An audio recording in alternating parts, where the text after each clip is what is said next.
안녕하십니까. 앞전에 말씀드린 11조 복음에 이어서 말씀드립니다. 성경에서 말하는 11조는 무엇일까요?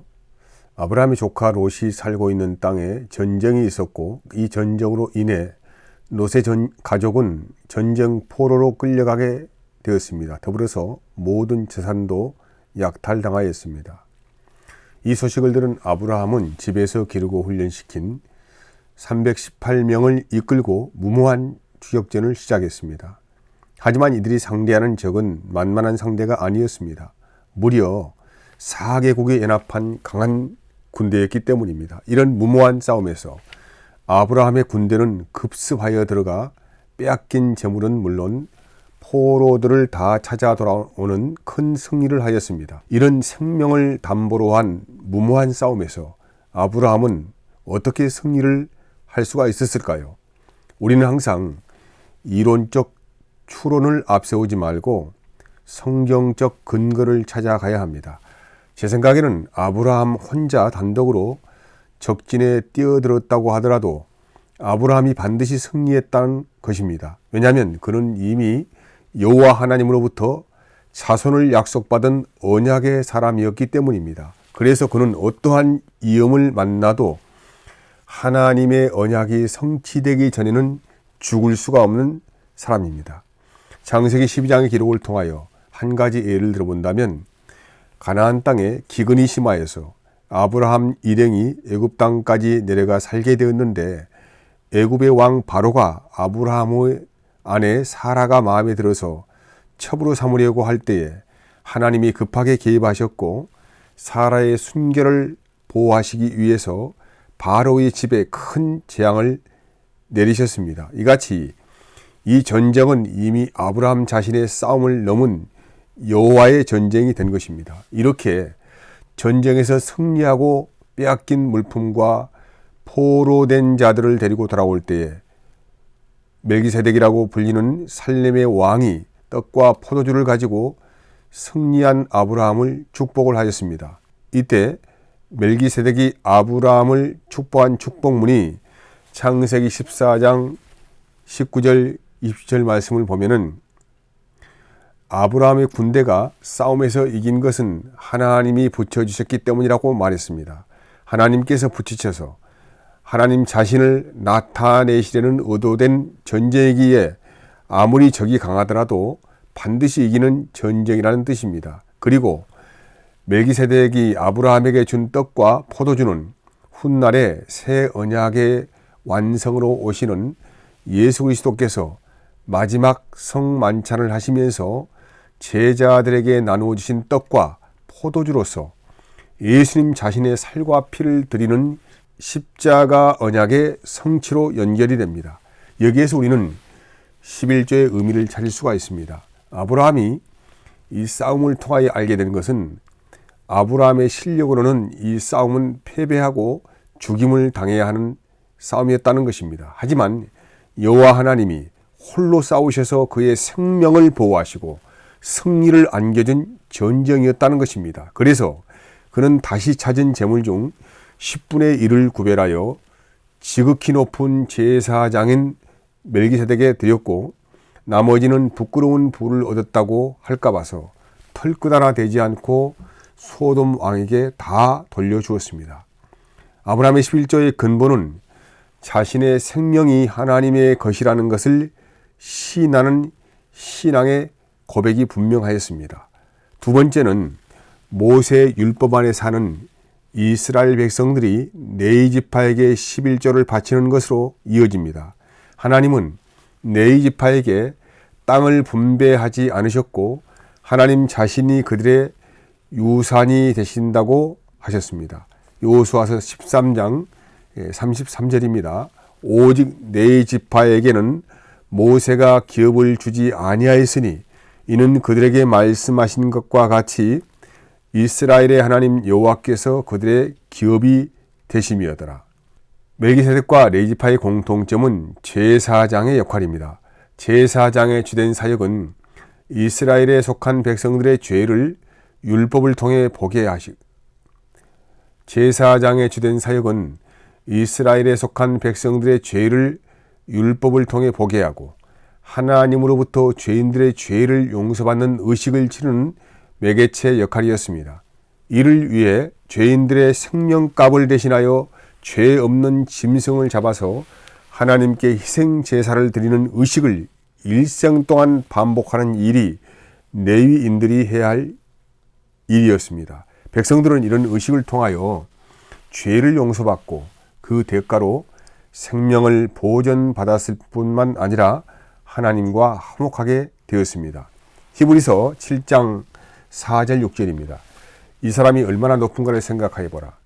조상 아브라함도 노량물 중 10분의 1을 그에게 주었느니라. 네 아들들 가운데 제사장의 직분을 받은 자들은 율법을 따라 아브라함의 허리에서 난 자라도 자기 형제인 백성에게 10분의 1을 취하라는 명령을 받았으나 네 족보에 들지 아니한 멜기세덱은 아브라함에게 10분의 1을 취하고 약속을 받은 그를 위하여 복을 빌었나니 네 계통의 제사 직분으로 말미암아 온전함을 얻을 수 있었으면 백성이 그 아래에서 율법을 받았으니 어찌하여 아론의 반차를 따르지 않고 멜기세덱의 반차를 따르는 다른 한 제사장을 세울 필요가 있느냐.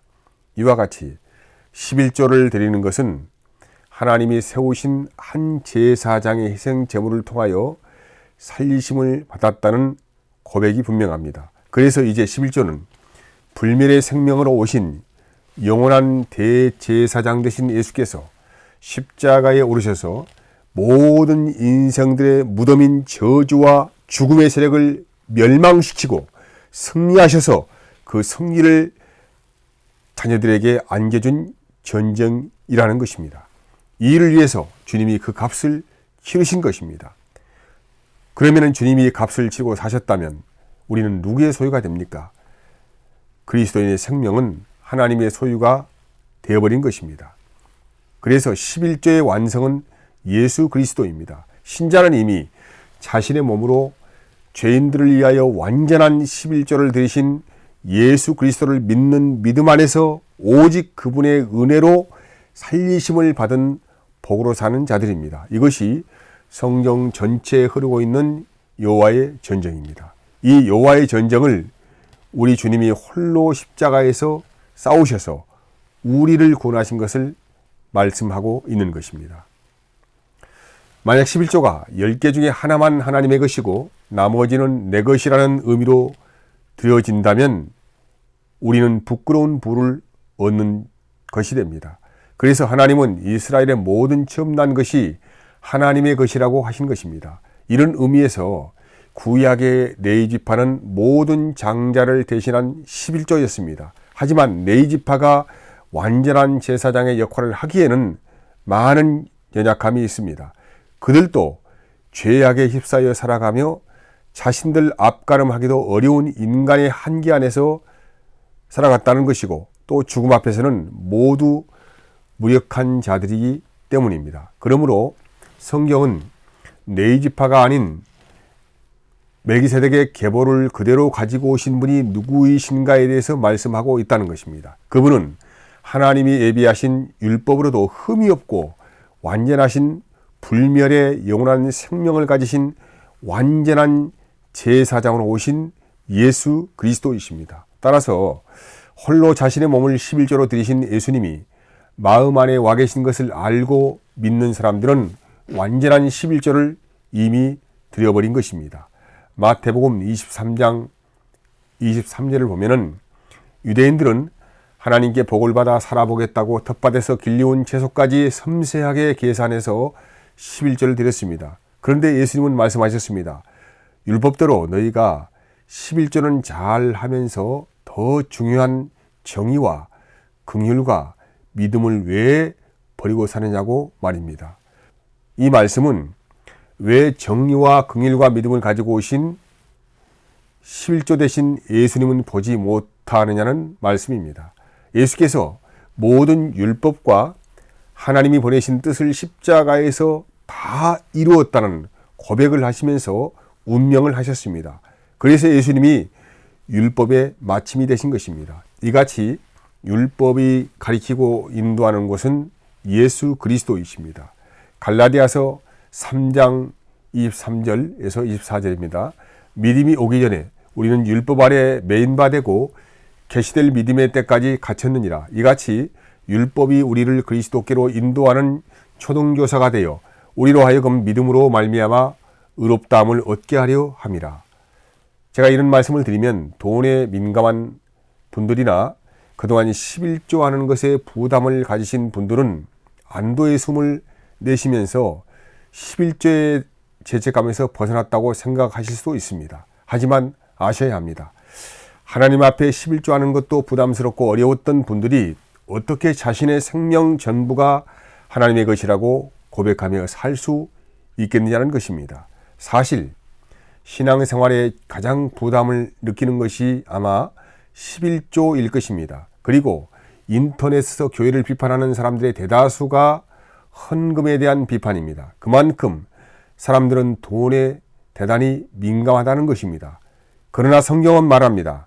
하나님의 뜻에 따라 자신을 11조 제물로 드리신 그 예수님이 이제 너희 안에 사심으로 너희는 하나님의 거룩한 집이 된 살아있는 성전이 된 것이라고 말입니다.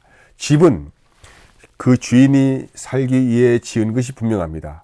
사람이 집을 위해 있는 것이 아닙니다. 집이 사람의 필요가치를 위해 있는 것처럼 너희가 이제 사는 이유는 너희를 위하여 자기 몸 버리신 예수님을 위해 사는 것이 인생의 최고 가치라고 말입니다.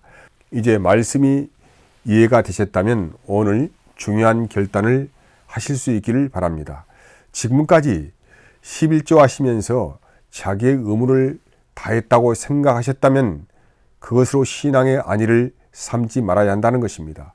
우리 주님은 나를 살리시려고 그분의 모든 삶과 목숨을 다 바치는 11조를 하셨습니다. 그래서 이제 우리는 우리 마음에 성령이 사시는 성전이 되었기에 자원하는 심령으로 하나님께 드리는 것이지 인색함이나 억지로 예물을 드리는 것이 아닙니다. 고린도후서 9장 6절에서 8절입니다. 이것이 곧 적게 심는 자는 적게 거두고 많이 심는 자는 많이 거둔다 하는 말이로다.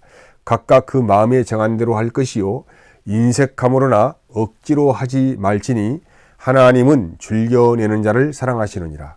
하나님이 능히 모든 은혜를 너희에게 넘치게 하시나니 이는 너희로 모든 일에 항상 모든 것이 넉넉하여 모든 착한 일을 넘치게 하려 하십니다.